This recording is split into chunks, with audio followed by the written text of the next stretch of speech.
some object that pushes on the air.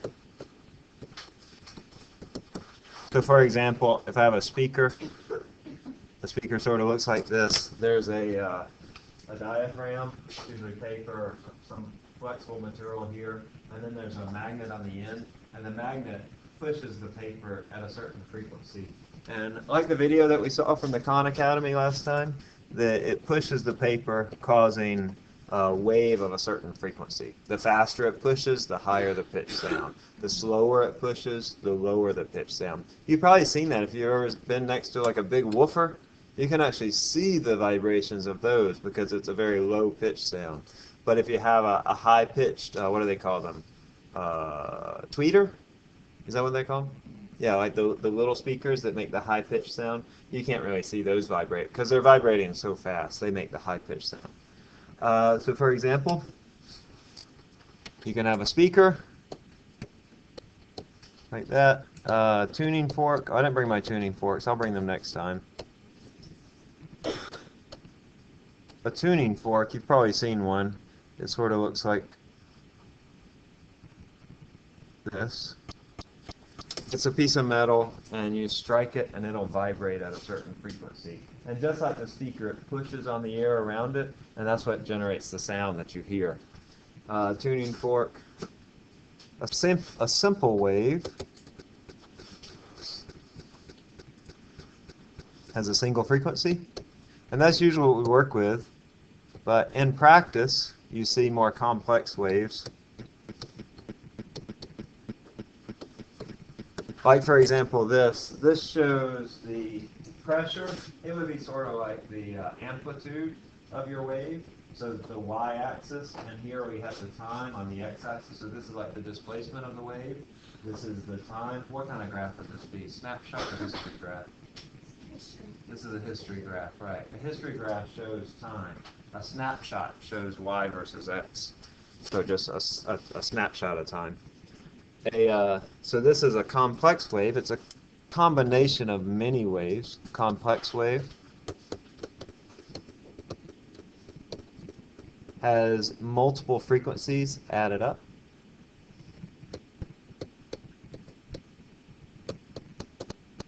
There's an example in your book on page 113 of a complex wave. But if you imagine, if I have two waves that are just slightly off frequency, just slightly different frequencies, like this, you know, this is going to be a low sound, and this will be a high sound, but when I combine them together, they're going to make a new sound. And that new sound will be some combination of the two. It's going to sort of look like that, sort of a combination. If you imagine this wave overlaid on this wave, there's going to have both frequencies represented in that wave. Pretty easy to show that. Let me show you a sound generator. You can just Google frequency generator. There's a bunch online. Is this one I like? I think this is the one I like. Yeah, so this can show you different frequencies. So for example, this is sort of a mid-range frequency. 440 hertz. I'll take that down. It's kind of annoying. Let's make it lower. Y'all can hear that sound? Yeah, so this is our lower frequency sound. Y'all hear that? Let me turn it up some. Can you hear it now? Just sort of try to feel it.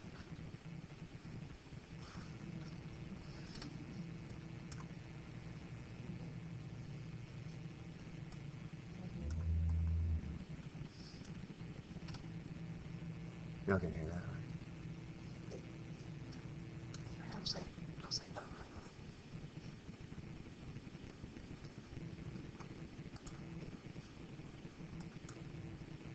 Can you hear it? A little bit. You might not even be able to hear it. You can sort of just feel it. We'll talk about the range of human frequencies that you can hear. It's from 20 hertz to 20,000 hertz. Our speakers they're pretty good, but you're not going to be able to pick up 20 hertz with our speakers. But a normal person like y'all, your ears are fairly young, that you should be able to hear about 20 or 30 hertz with a good speaker. Not here. But anyway, we'll come back to this. Let's make two sounds. I'm going to open up another tone generator. And let's see, we were at 100 hertz. Let's put this one also at 100 hertz.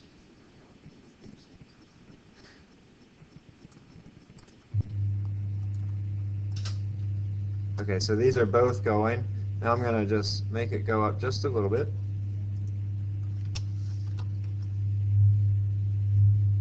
Okay, so that's a more complex wave. The more the frequencies differ, the more complex it begins to sound. These are just 3 hertz off. So, 3 oscillations per second off in frequency.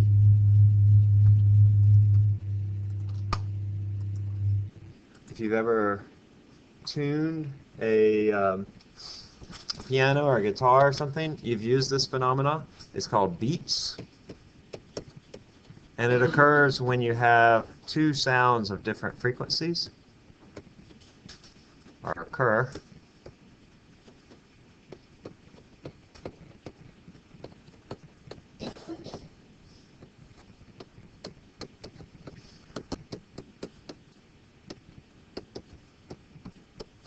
And the frequency of the beat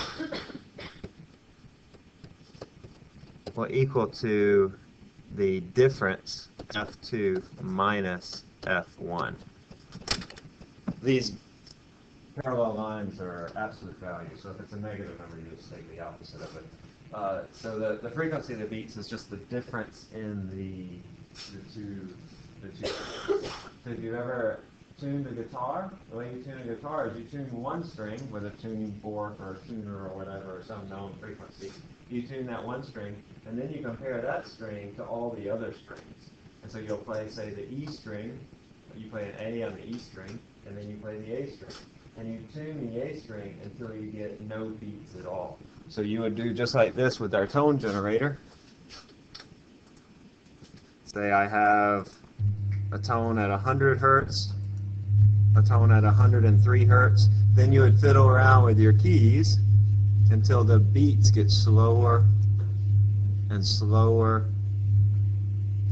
and then until you don't hear any beats at all.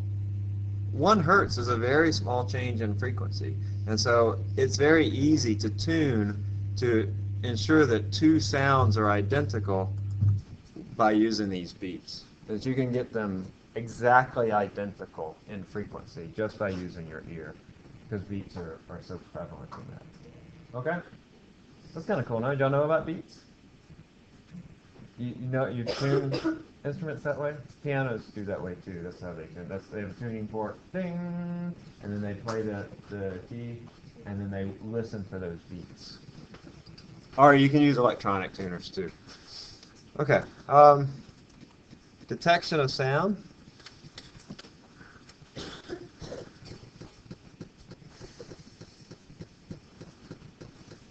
I don't remember what was on this. I'm sorry, I don't have this in my notes. I forget what I was going to say. We're just going to delete this first sentence. But in the detection of sound, use a device that measures the frequency and the amplitude of the pressure variations.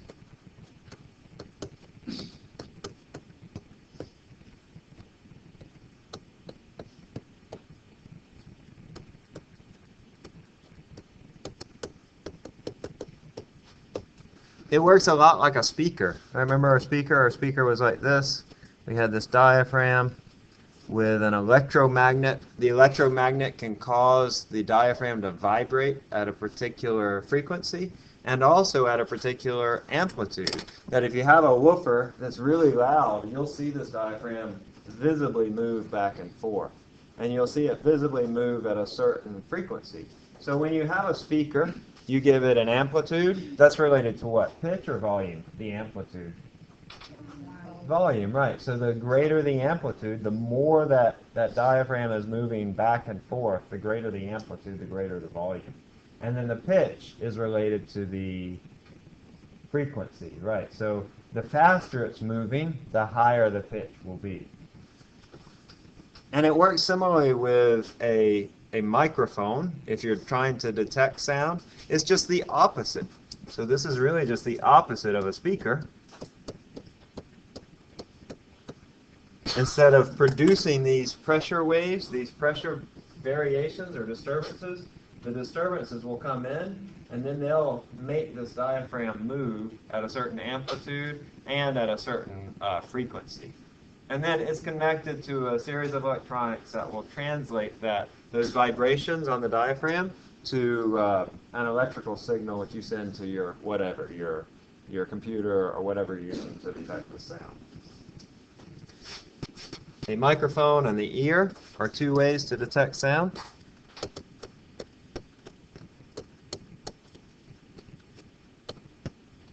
Both consist of a diaphragm. We'll see in the ear, that's our eardrum, right? That we have this tympanic membrane inside of our ear, and when the pressure wave impinges upon that membrane, it causes it to vibrate back and forth with a certain amplitude, but not too much amplitude because you can damage that if you have too much amplitude of a wave hitting it, and then also with a certain frequency. We'll see that there's a range of frequencies that we're sensitive to. Both consist of a diaphragm that vibrates when sound strikes it.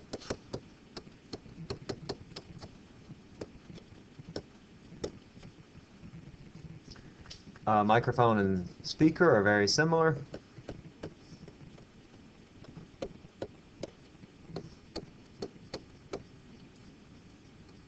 Both can be used as either. So if I have a speaker, I can use a speaker as a microphone.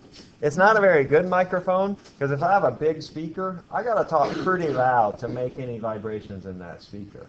And likewise, if I have a small microphone like this one, if I try to use it as a speaker, you can do that. Like I can plug this into the speaker of like where the speaker goes in the computer, and I'll hear a little bit of sound. It'll be kind of, a little tinny sound. You'll barely be able to hear it, but it will produce a sound, and you might actually blow out the diaphragm of the microphone because it's just not designed to produce sound. It's designed to detect sound. So speakers and microphones are basically the same. They're just the opposite of one another. One's to detect sound, and the other is to produce sound. But they operate by exactly the same principle. And the electronics and the makeup of those devices are virtually the same, just on a different scale. Okay, so let's look at our human production. We're going to get into the ear, which, as y'all know, it's my second favorite organ in the body, next to the what? The eye. The eye is just remarkable. It's so complex. It does all sorts of cool stuff. What? What is it?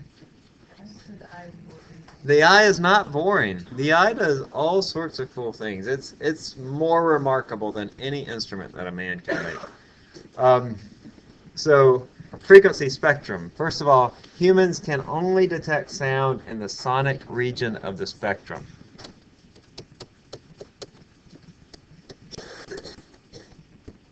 Sonic just means sound, like the sonic screwdriver. It uses sound waves. You know what I'm talking about? Doctor Who? You don't watch Doctor Who? No. Ah, dorks. All right, so in the sonic region of the spectrum, that's in the 20 to 20,000 hertz region. So let's try that. See if y'all have normal ears. We'll try 20 again. Actually, I'm going to start at about 60. Let's turn our volume up. Y'all can hear that, right? That's easy. I can hear that too.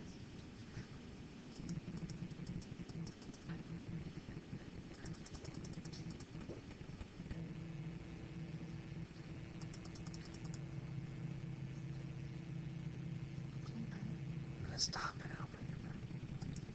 It was on? It was on. Listen. No, stop. Shh, shh. I'm going to start it back. Listen, this is no sound.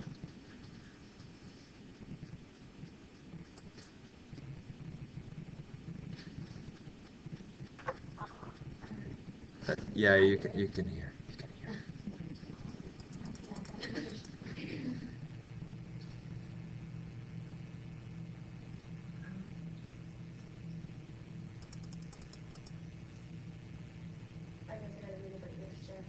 Maybe not. I don't know if I can hear that. Can anybody hear that? Claire, you can hear? Claire, she's amazing. Easily.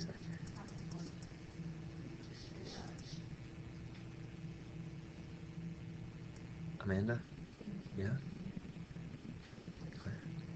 Yeah. Yeah, it's like super hearing. Oh, my microphone on? No. Did it go away?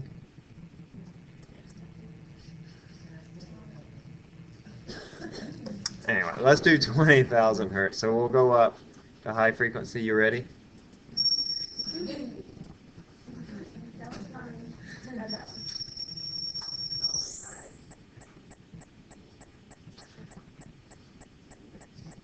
I'm not even right there.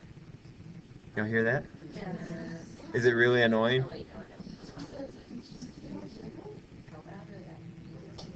Yeah, my high frequency is not very good.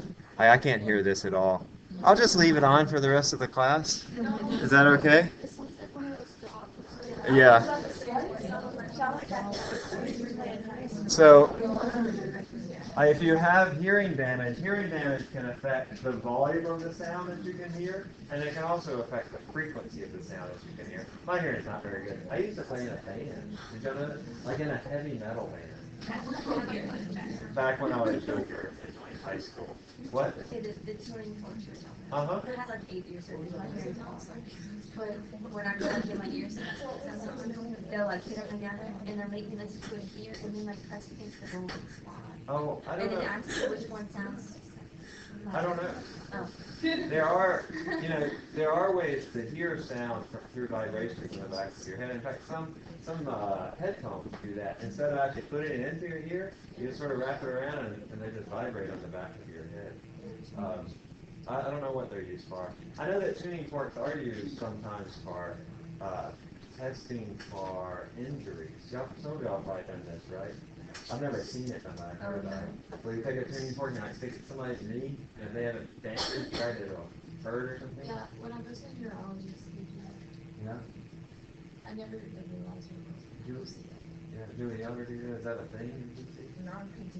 Okay. Well, I've heard of this. Some of my athletic training majors told me about it. Athletic training? No? No? All right. Let's see, where were we? So the lowest frequency and the highest frequency are 20 to 20,000. We have a label for those. They're infrasonic and ultrasonic.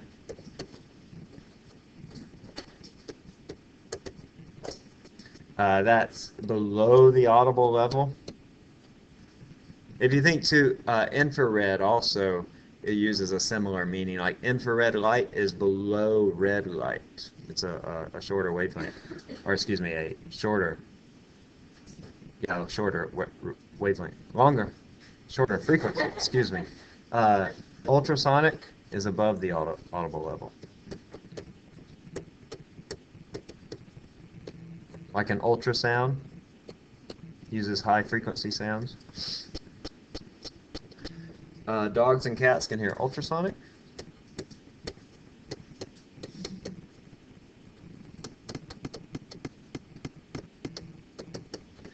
And other animals are also known to communicate by infrasonic waves.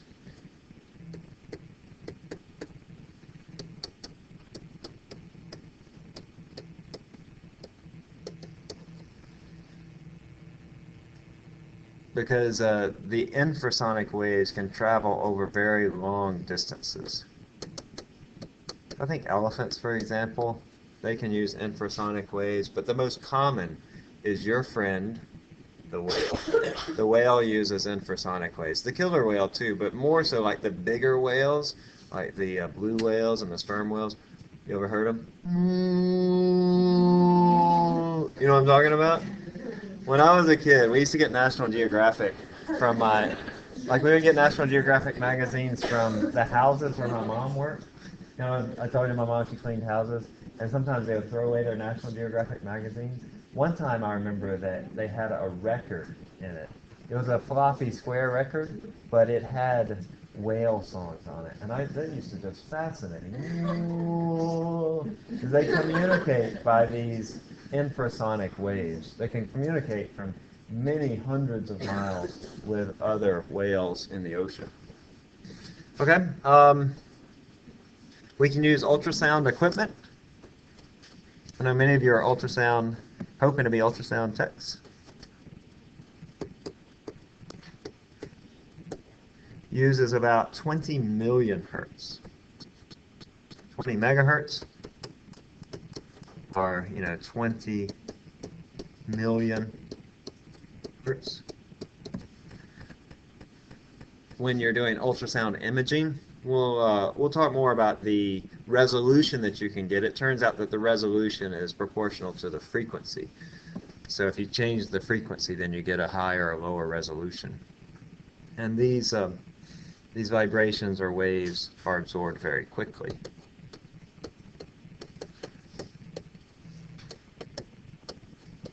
Over very short distances. So while the infrasonic waves can travel very long distances, the ultrasonic waves travel very short distances. But that's okay if you're just trying to, see a baby inside a mama's belly, then it's okay to travel a short distance. The advantage of having ultrasonic waves is you get a higher resolution image. You can produce a higher resolution image. Let's try some of these questions. One on the left, top left here.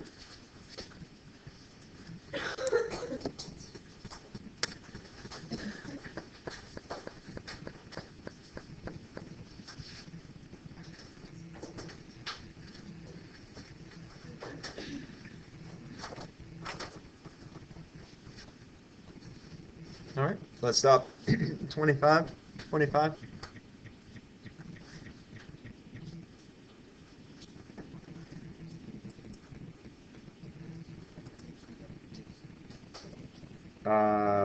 That's right. Yeah, so, right, the big strings on a guitar, those are the lower pitch strings. Are the big strings on a piano, those are the lower pitch strings. So if mu goes up, that means that the frequency goes down. And we saw that in that equation that we had for frequency. Similarly, is this on here? No. If the length goes up, also the frequency goes down. Now, if the tension goes up, if I make a higher force of tension in those strings, the frequency will also go up.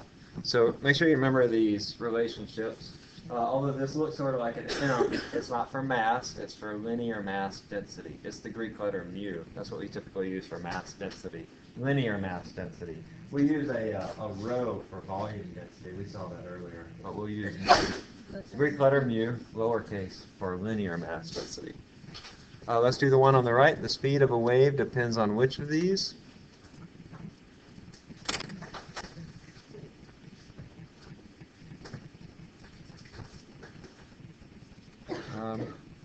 There we go.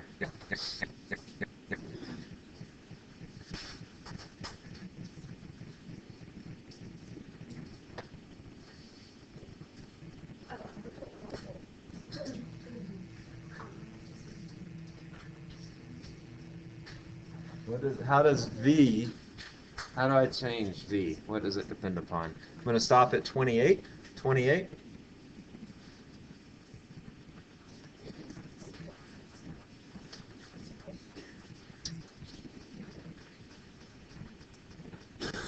All right, good. C is right. Only the medium, right? I want to stress this again, that even though I tell you that V is equal to F lambda, if I change one of these, like if I change F, for example, if I increase that, the speed stays the same, but the wavelength will decrease. Right? Remember we talked about these waves. If I have a high frequency wave, and then I make it into a lower frequency wave, then my wavelength actually increases. I'm sort of mixing my graphs here, but that's okay. It's sort of, you get the idea that if I stretch this thing out to give it a higher frequency, then I also get a longer wavelength. And that's represented in this equation, where if I stretch this thing out to give it a higher, or excuse me, if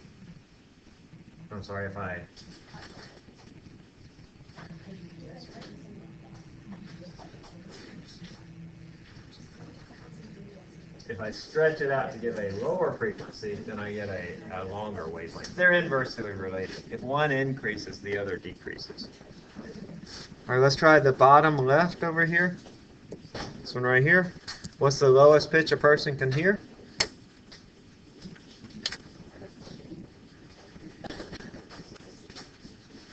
All right, good job. Everybody has the right answer. So, whoop. Almost. All right, just a few more seconds.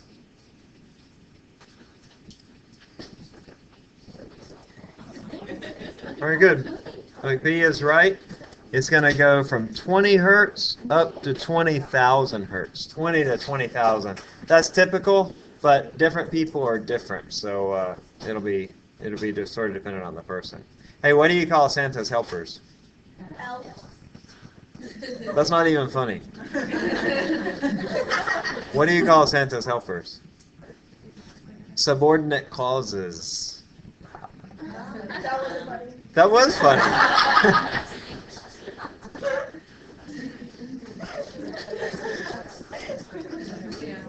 All right, true or false? Is this a true statement or a false statement?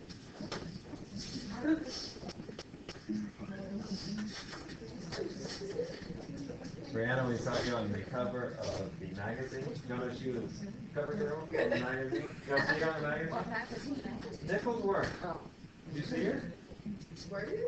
Yeah. Yes! Yeah. I told my wife, I was like, that, she's a troublemaker.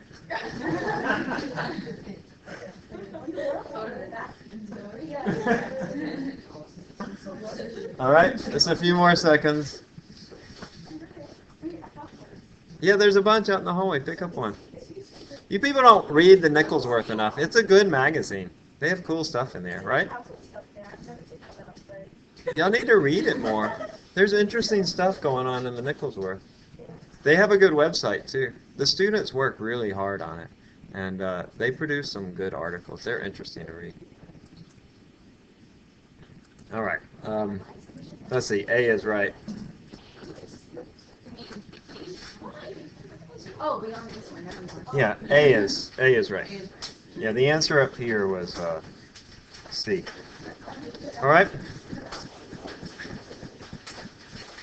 All right, we're going to move into the anatomy and physiology. Y'all talk about speech production in your A&P classes? Not really. The larynx and the vocal cords and the vocal folds. Tell us where they're at. We can know where they're at. Okay. Well, we won't go into great detail. We'll learn something about it. So, speech is caused by the movement of air past the vocal cords.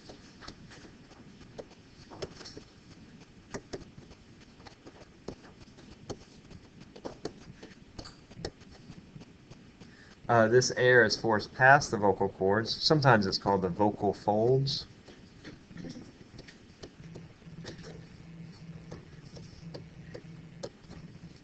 Because of the diaphragm.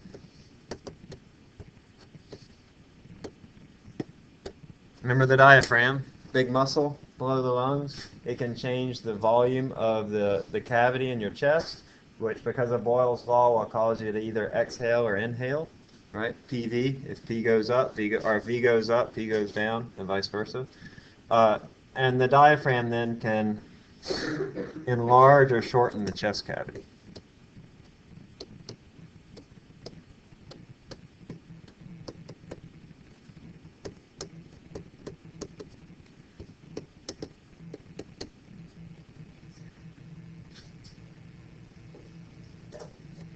People generally breathe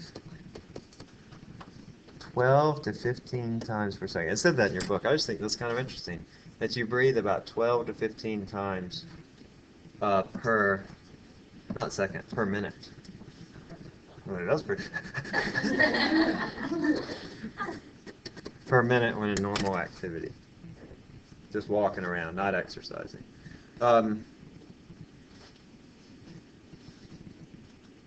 Air moves from the lungs through the trachea, and you'll need to know sort of the major parts of our speech production. This is also called the windpipe, and then to the larynx. And the larynx houses or has the vocal cords. It's called the Adam's apple, so. This thing right here. Y'all have one. You can't see it as well on women just because, I don't know, it's not as big or whatever. But this is your Adam's apple. You can feel it? Feel it? It's like cartilage and stuff, and inside of there are your vocal cords. So when you speak, you can feel it vibrate.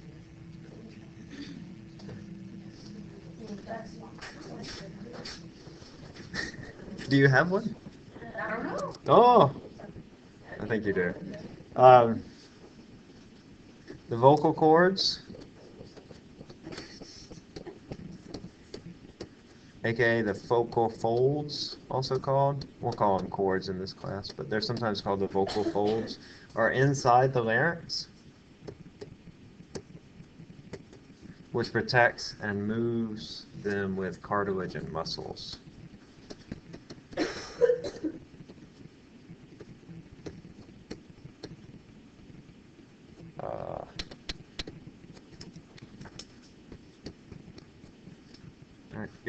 Your vocal cords, they can be stretched out or made to have a higher tension or a lower tension. And just like with a guitar, when you change the tension in the string, if you change the tension in your vocal cords, we'll see it will change the pitch of the sound that you produce. The cords are actually muscles.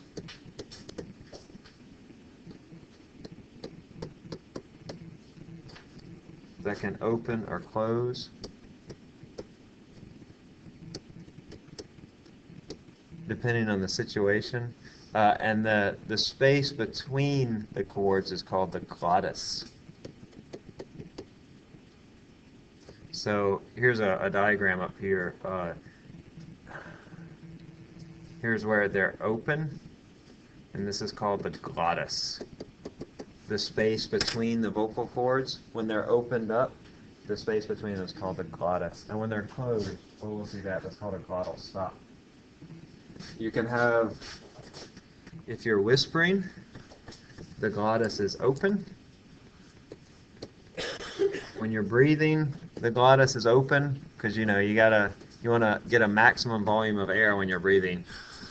Your glottis, the space, your vocal cords actually expand open. They open up that space of the glottis. And when you're speaking, they'll either be opened or closed, depending on the sound that you make.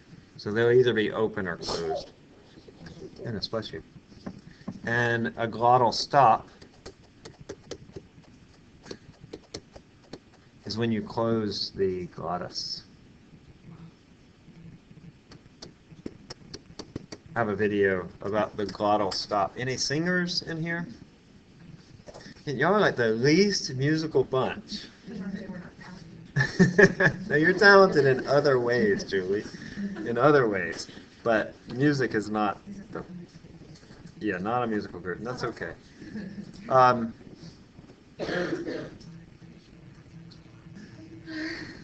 she is. Alright, so that's the glottal stop. The frequency of sound, sorry, this is supposed to go on the next page, but the frequency of the sound is given by this. We've seen this already. The 1 over 2L square root of T over mu.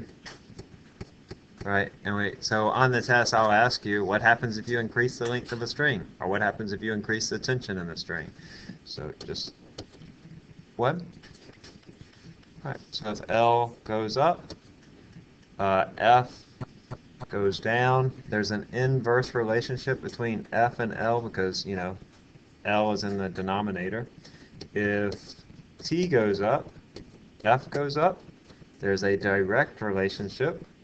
And if mu goes up, my strings get more massive, then the frequency will decrease.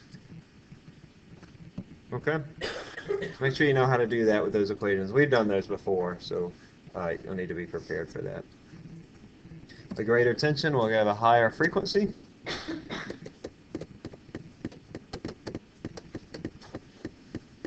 There's a direct relationship between tension and frequency.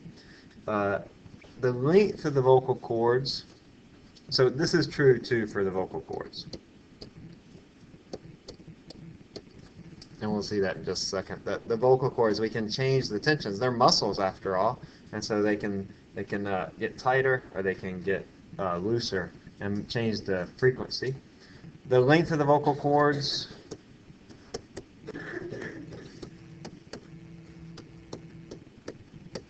also affects the frequency, but you can't really change the length of your vocal cords. They sort of are what they are. That's why men tend to have a larger larynx and longer vocal cords.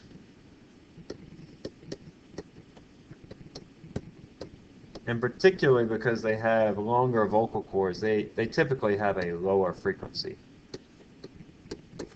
for their voices. Two things for men, and that your vocal cords are longer, like yours might be this long, if you're a woman, and a man might be just a little bit longer. And then also just men tend to have a bigger neck, like a longer neck, and so you have a bigger cavity to produce that sound. So it's sort of like a little whistle. That when you have a longer cavity, it produces a lower pitched sound. And that's sort of true for men too. Different things can affect that though, right? It's not just, there are other things that affect the sound of your voice. The amplitude of the sound is governed by the amount of air that flows past the cords.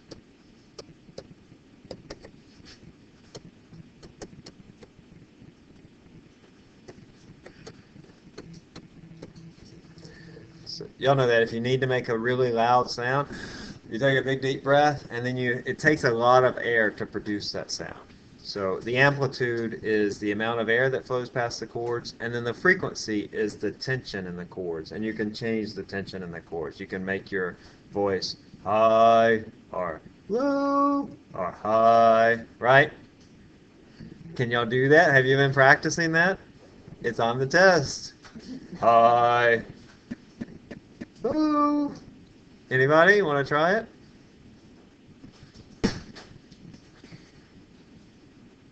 Is it really that hard? Yes, it's hard. You do it.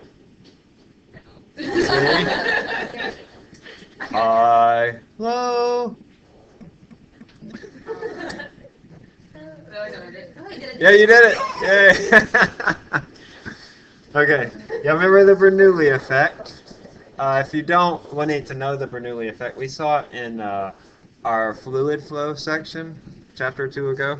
So the Bernoulli Effect is the principle behind an airplane wing. That if I have a wing, I have... That's pretty good. I don't know who that was. Yeah, that was good. All right. Extra credit.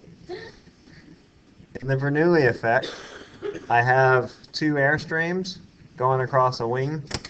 When I have high velocity air on the top, and the reason it's high velocity because imagine I have a particle of air here and a particle of air here. When they come back to the other side, they have to come back together. Otherwise, I would have a section where there would be a vacuum.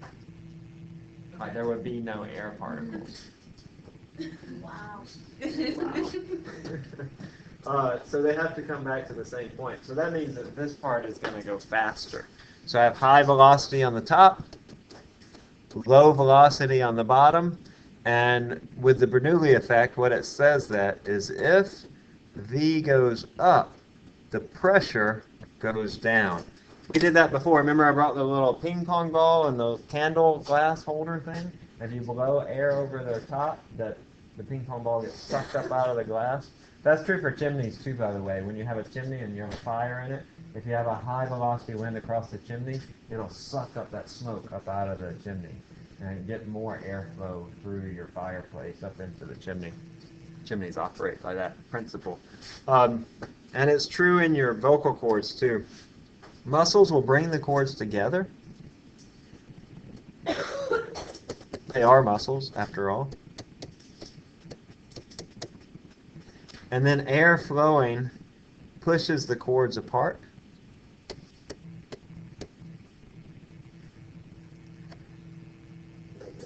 and then at low pressure, remember, high velocity, because I'm pushing this high velocity air through the vocal cords. That low pressure, due to the Bernoulli effect,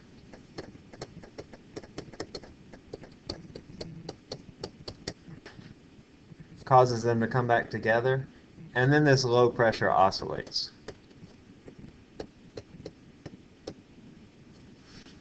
So your vocal cords are together, and then you push air through them, and that sort of pushes them apart. But then when you pushes them apart, you have this high velocity air going in between the two vocal cords, and that causes them to come back together, and then you repeat that process. So it's a combination of the muscles of your vocal cords and the air that you're pushing through the vocal cords that pushes them apart, and then the Bernoulli principle, which creates that low pressure, or we use it to describe the low pressure that occurs in between your vocal cords to pull them back together. And so you need to understand how the Bernoulli's effect, how the Bernoulli principle applies to vocal cords, that it creates this low pressure in between the two vocal cords, causing those vocal cords to come back together. Push them apart, come back together. Right? That's your frequency. How fast your vocal cords are vibrating in that way will determine what frequency you're speaking at, or what's the frequency of your sound. The sound produced by vocal cords is also changed in a complex way by the mouth, throat, and nose. And also just how you speak. That you can speak sort of through your nose like this, where all your air is sort of coming up from the top of your throat, or you can speak where the air is really originating down inside of your lungs with your diaphragm. Okay, so complex ways that you can change your voice, and if you're a vocalist, then you learn a lot about how to affect your voice and how to use your voice in particular ways. It's kind of cool, like how the voice works. All right, let's look at the ear. You'll need to know the basic parts of the ear, just be able to identify them. As usual, I'll provide you with a figure. It'll look like this, and you'll just need to be able to identify the basic parts and what those parts do. I'll ask you about that on the test. So at a basic level, our ears just detect vibrations. That's really all they do.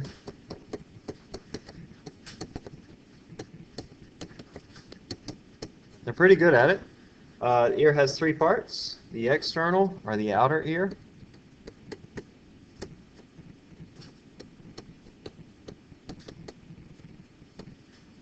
the middle ear, this is also called the tympanic cavity,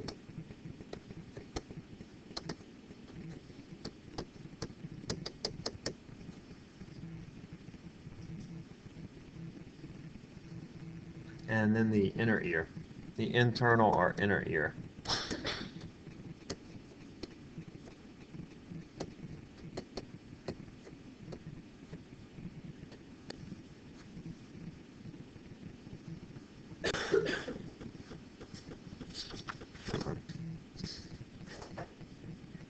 And then the outer ear includes the auricle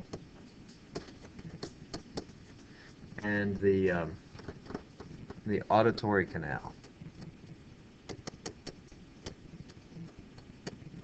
Let me go ahead and just label some things on here. This is our auricle. We'll get into this in more detail later, but this is our auricle. It's sort of the floppy thing on the outside of your ear. The interesting thing about the auricle is it's designed, the shape of the auricle is to allow you to hear those 20 to 20,000 hertz that we can hear. So it's kind of cool. Just the funky shape of it is to sort of collect those particular frequencies of sound. This is our auditory canal right here up to the eardrum. All right, if you work really hard, you can get a pencil down in there, but you should not. You know what they say, you should only put something that is bigger than your elbow into your ear. Not your finger, not a Q-tip, that only your elbow. You can't really get your elbow into your ear, but you should put nothing bigger, nothing smaller than your elbow. It's very bad because if you stick stuff down in there, it can compact the earwax that naturally comes out of your ear and make, problems inside of your ear. The auditory canal, there's the eardrum right here, or the tympanic membrane.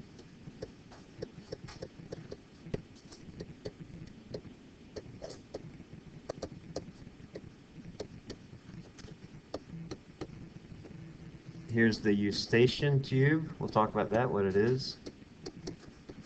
CH, I think that's right. Here's the ossicles. They're sort of right here. Those are bones. Smallest bones in the human body, right? Y'all learn the ossicles. You have the stapes. And then also we have the, what's this called? What's that?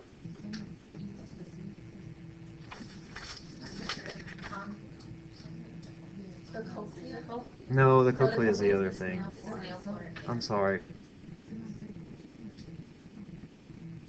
Oh yes, the semicircular canals.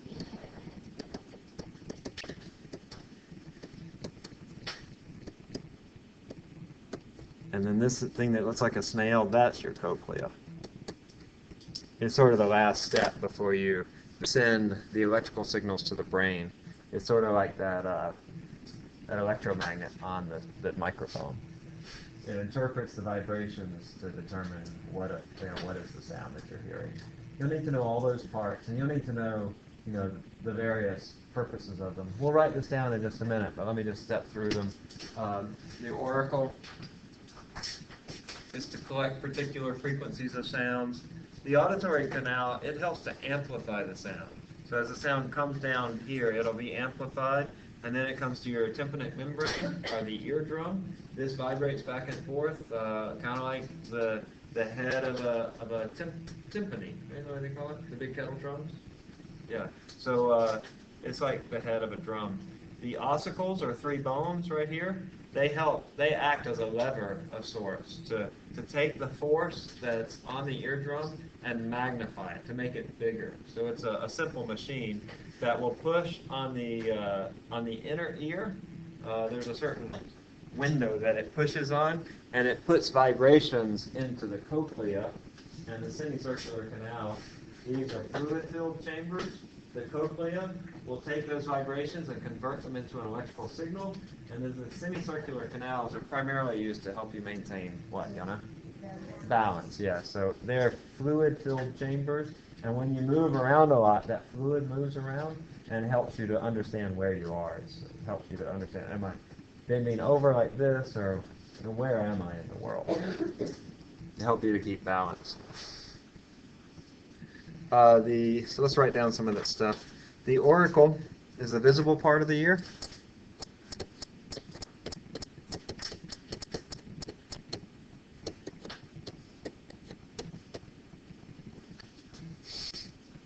It directs sound waves of a particular frequency.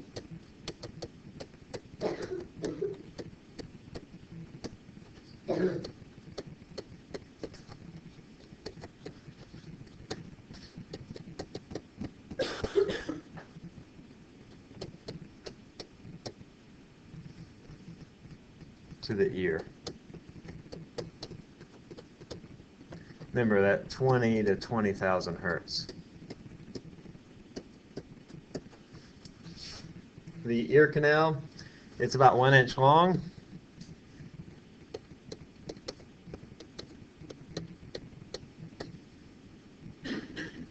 It's open to the auricle and closed at the eardrum.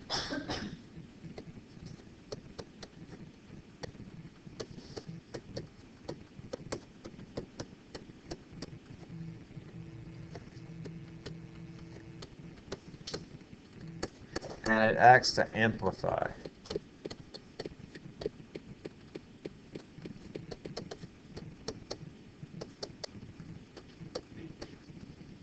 So as the sound comes towards you and goes into your ear, that sound will get amplified so that you'll be able to detect it with your ear better. The middle ear includes the eardrum. So the eardrum is part of the middle ear, not the outer ear. The outer ear is really only just the outer stuff, the auricle and the auditory canal. And then the middle ear includes the eardrum and 3 bones, which are called the auditory ossicles.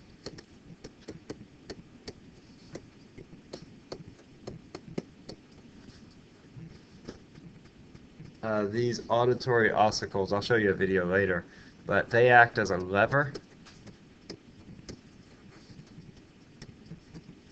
Remember levers, right? We had something like this, where I could put in a small force and get out a big force, right? You remember that? They act in the same way, as a system of levers to increase the force.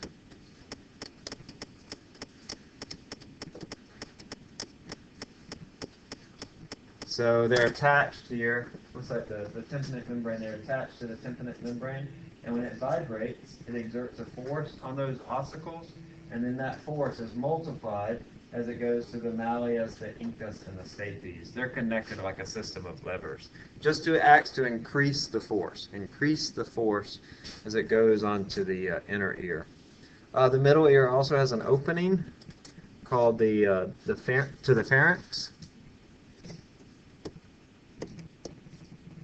called the Eustachian Tube. You ever go up on those bridges, like those big river bridges, and sometimes your ears will pop a little bit? Know what I'm talking about? Yeah, so that's because of changes in pressure, that you're going from high pressure up to lower pressure. Or if you go up in an airplane, a similar thing happens. Or if you travel up in the mountains, a similar thing happens. When I'm going from high to low pressure, my ears have to equilibrate, and they will often equilibrate through the Eustachian tubes. The Eustachian tubes are to equalize pressure with the atmosphere. They're connected sort of to your nasal cavity. So if you get a cold, you can get congested up here, and that affects your ears too. The Eustachian tubes can get blocked with mucus and inflammation.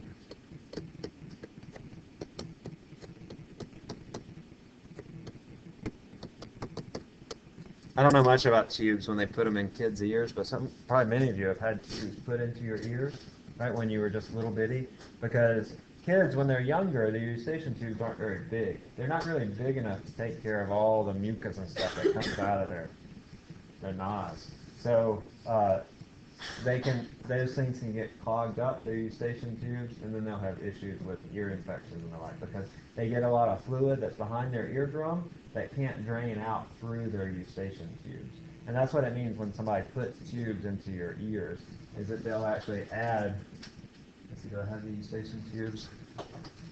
They'll add a tube to bypass or supplement this Eustachian tube. If you've had tubes in your ears, that's what that's for.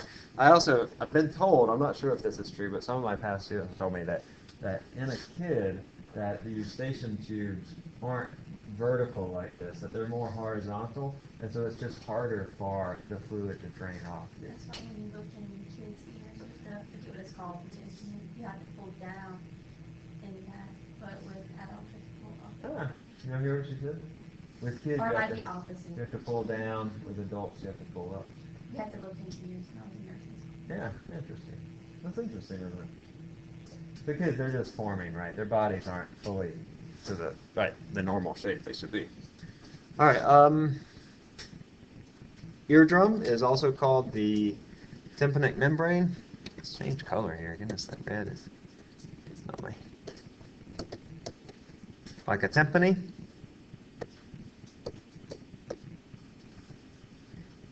It vibrates when sound impinges upon it. Just like a microphone. It is a microphone.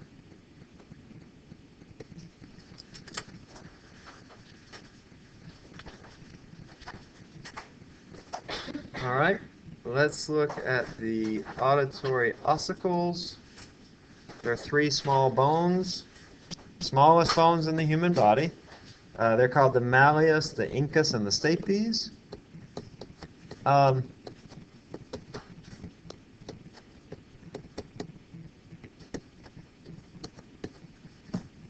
Yeah, never mind. Malleus, it looks like a hammer. It's a hammer whose handle is connected to the eardrum, so it's like a mallet.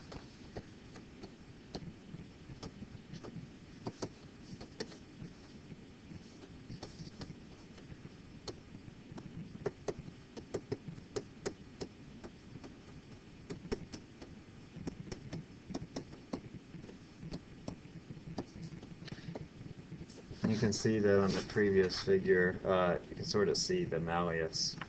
The incus, it looks like an anvil.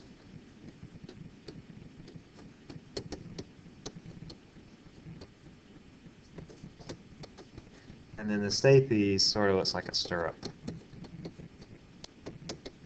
Like the stirrup on a saddle, you ride a horse. But the important thing that I want you to know is that the ossicles transfer the vibration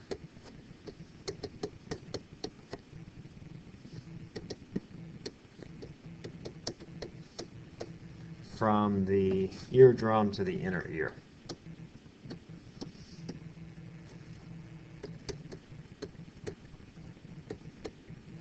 They increase the force, and because they act as a lever, like what's this, a class 1 lever?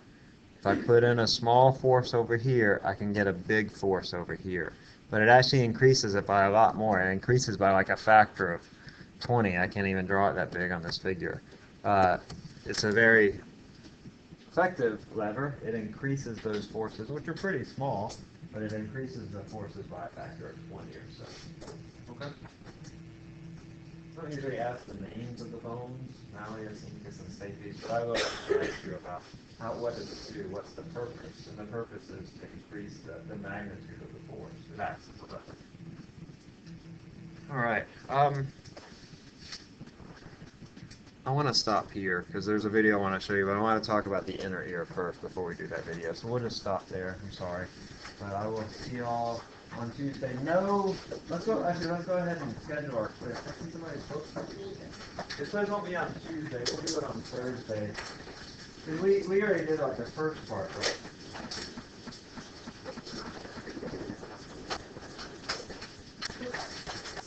No, let's do it on Tuesday. It's better to do it on Tuesday. We'll just do the last part of this chapter.